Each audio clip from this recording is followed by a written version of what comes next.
Hello po mga idol, ito po ang pagsalansan ng tabako sa dahon ng duhat matapos na niluos o nilikit ito. Ang tawag dito sa Bisaya ay lumboy, na noon pa man ay ginagamit na nila itong sigarilyo. Matawag natin ito na native cigarette maliban na lang sa tustos o purong tabako lamang. Dito ay dandahan lang ang paglalagay ng tabako kasi ito ay madali lang mabiyak dahil sa ito ay wala ng buto. Kinuhana na ito bago pa niluhos. Pag tabingi ang pagkahawak mo dito ay talagang mabibiyak ito at wala ng pag-asa maiayos pa. Kung hindi ay reject na talaga ito.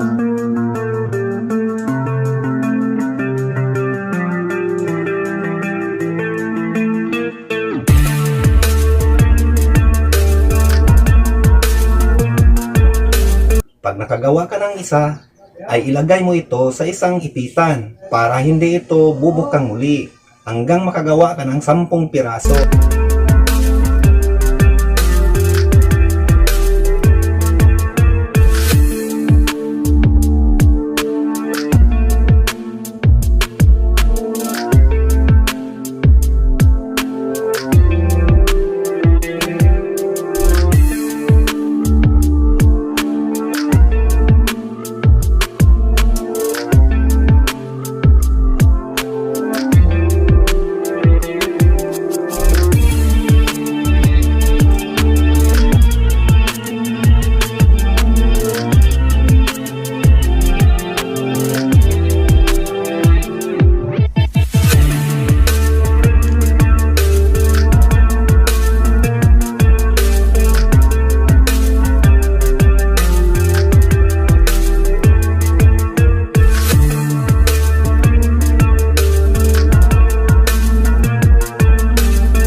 Pagkatapos ay iipunin mo ito sa kalagyan ng lastiko.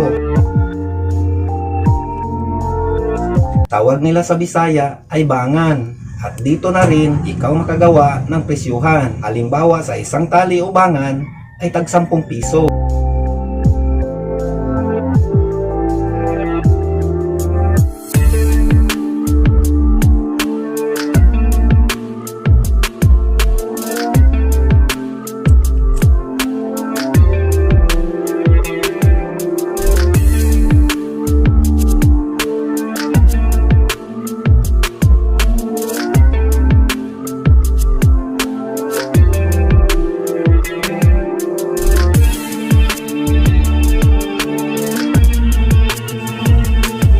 Sa ordira naman, dahil sa maramihan, ay ipunin mo ito sa 10. Ang presyuhan naman ay 100 bawat bangan o tali. At ito naman ay i-retail nila sa kanilang bawat tindahan.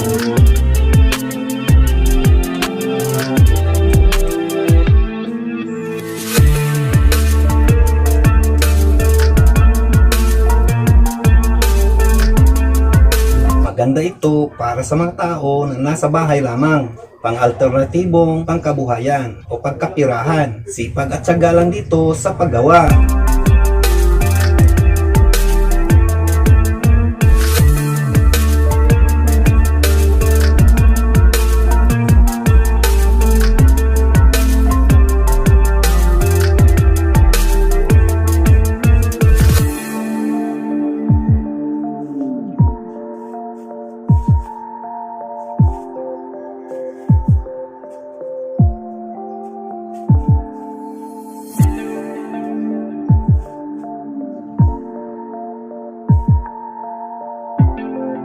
Salamat sa panonood. Hanggang sa muli. Hasta la vista mga idol.